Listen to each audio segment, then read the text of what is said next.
Welcome again, good morning with सभी आपकी खिदमत में एक बार फिर हाजिर है। बात कर रहे हैं हम गाउट पे यानी कि जॉइंट पेन्स पे, और ये जो है वज़न बढ़ने से और आपकी लापरवाहियों से, यूरिन को रोकने से अक्सर लोगों को आ रहा होता है ना, फटाफट रोकने के नहीं नहीं अभी नहीं, फिर भूख को रोकने से ये भी होता है कि आपको भूख महसूस हो रही है, आप 2-2 घंटे कहते नहीं अभी मैं घर जाके ही खाऊंगा, हल्का फुल्का अपने पास चीज़ें रखा करें जो खा लें। तो लेट्स सी, बहुत सारी ऐसे रीजंस हैं जिसकी वजह से आपको ये प्रॉब्लम हो सकती है। और अगर आपका यूरिक एसिड बढ़ गया है तो आपके गुर्दों में भी इन्फेक्शन हो सकता है। बहुत सारी डिस्कस हुई है। डॉक्टर खुर्शीद अनवर साहब को एक बार फिर मैं वेलकम करती हूँ। He is orthopaedic surgeon. जी अगेन वेलकम सर। और बात हो रही है, आपने बताया बहुत सारी सब्जियों के बारे में। कुछ मैं ये कहना चाहूँगी, कुछ खास सब्जियाँ हैं जो बहुत बेनिफिट रखती हैं हमारी हेल्थ के लिए।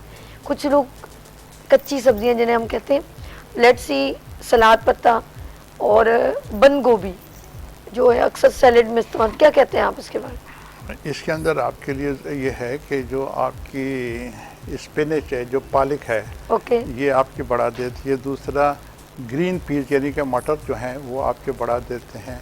एस्पेरागस जो है वो आपको बढ़ा देता है। कॉलीफ्लावर, ये गोभी जो है ये बढ़ा देती है।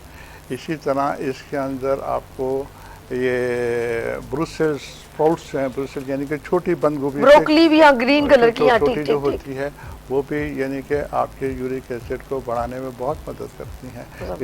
इसलिए बेहतर है कि आप इनसे मोहतात रहें।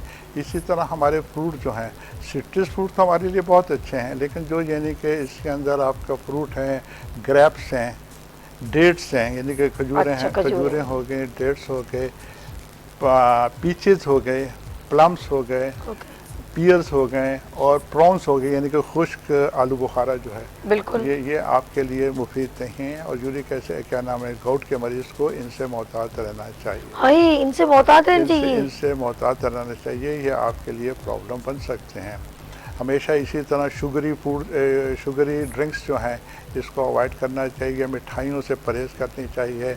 और alcohol, all sides of alcoholic beverages, जितने भी बेवरेजेस अल्कोहलिक, उसके करीब नहीं जाना आपने।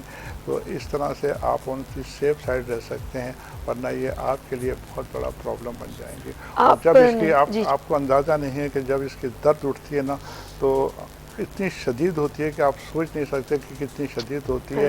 इंसान मछली की तरह तड़प रहा होता है। तो उसके लिए फिर हम यही कहते हैं कि अगर आपके पास कोई नहीं है तो इतना करें कि इसको बर्फ़ की सिकाई करना शुरू कर दें।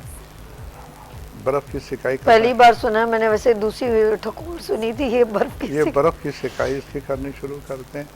पैर को ऊंचा करके रखना शुरू करते हैं। और अगर सॉक्स पहने हुए तो उसको उस जगह से काट दें, फ़ौरन काट दें, ताकि क्योंकि फिर इसका टच भी होता है तो भी इंसान को बड़ी तकलीफ़ होती है। चलने के लिए कैन का इस्तेमाल कर लें।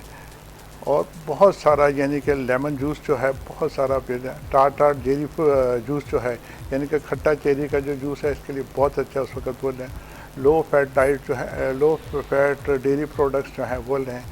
इसमें फिर ओमेगा 3 फैटी एसिड जो हैं उसका इस्तेमाल करें, जो कि यानी कि आपको ये कोल्ड वाटर फिशेस के अंदर मिल जाती है, सैल्मन के अंदर और ये हेलीबट के अंदर, ये आपको इसके अंदर मिल जाती हैं। और इसमें आप ज़बरदस्त, क्योंकि जब डॉक्टर आपके पास नहीं है और आप इस उलझन के अंदर आ गए तो आपको क्या करना है, तो आपने इस तरह का और बहुत सारा पानी पीना है, जितना ज़्यादा पानी पिए ताकि हमारे बॉडी का यूरिक एसिड जो है ना वो फ्लश हो जाए।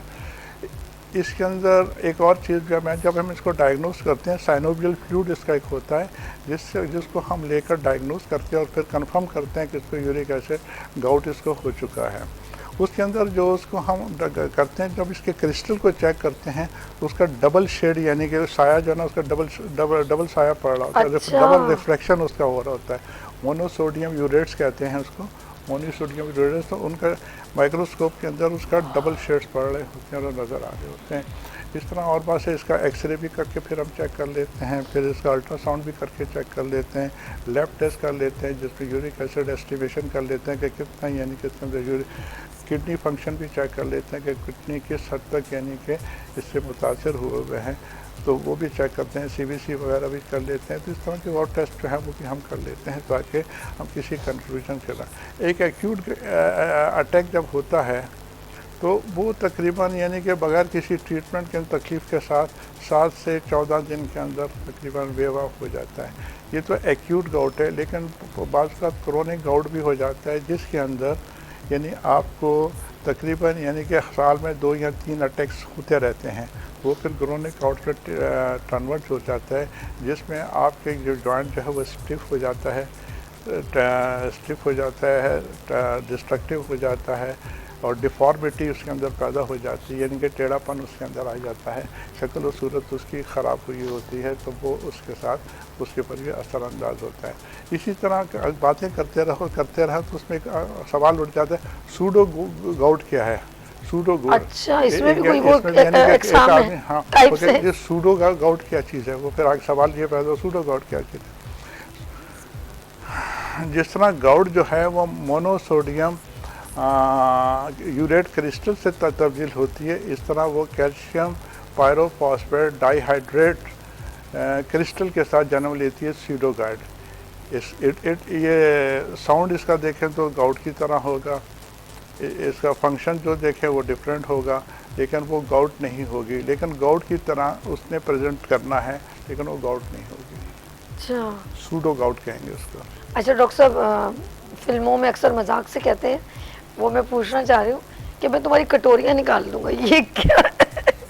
सॉरी, ये क्या है सर? ये कटोरियाँ क्या? तो आपकी नी जॉइंट के ऊपर का ये जो कैप है पटेला है, ये कटोरियाँ हैं। अच्छा, इसको कटोरियों को निकाल दें तो कोई बात नहीं। बाजू का ऐसे फ्रैक्चर आते हैं जिसमें ये सच है कि निकलती हैं? हाँ, निकालते हैं, तो वो उसकी इतना चूरा हो गया होता है, उसका इतना खरा कि उसको फिक्स नहीं कर सकते, तो फिर एक ही साल होता है कि उसको निकाल के उसको क्लीन कर दिया जाए, और फिर यानी कि उसका एक एंड और दूसरे एंड को आपस के अंदर ये तो मिला के। ऑस्टियोपोरोसिस कहलाता है मेरे नहीं, ऑस्टियोपोरोसिस पटेलर फ्रैक्चर, नहीं ऑस्टियोपोरोसिस तो अलग है। नहीं, हड्डियों का बुरबुरापन, वो तो ऑस्टियोपोरोसिस आ गया ना। ऑस्टियो जो आप बुरबुरापन कह रही हैं वो है। अच्छा, ये तो ये है पटेला, ये जो पटेले अच्छा, हमारे नी कैप्स हैं, ठीक है। इसका कटोरियाँ इसी को कहेंगे ना, और किसको निकाल देते हैं, इसको बाजू का जितना फ्रैक्चर हो जाता फिर है बंदा नॉर्मल वो बिल्कुल करता है। नॉर्मली चलेगा सब कुछ। बस एहतियात होगी उसकी, फिर थोड़ी सी, थोड़ी एहतियात होगी। एहतियात होगी, उसकी फिजियोथेरेपी होगी, फुल रेंज ऑफ मूवमेंट उसकी आना आ Oh my जाएगी God. और अच्छा हो जाएगा मरीज। अच्छा ज़बरदस्त। हम लोग डॉक्टर साहब के साथ बात करते रहेंगे, यहाँ पर ब्रेक लेंगे और हम लोगों ने किचन की तरफ जाना, डॉक्टर साहब भी हमारे साथ ही हैं, हम बात करेंगे। अभी एक 2-3 और सवाल ऐसे हैं जो बहुत ज़बरदस्त हैं और आप भी हमें कॉल कर सकते हैं और बात कर सकते हैं। डॉक्टर साहब मौजूद हैं, orthopaedic surgeon doctor Khurshid Anwar. यहाँ पर लेंगे छोटी सी ब्रेक और मिलते हैं ब्रेक के बाद गुड मॉर्निंग विद सभी के साथ।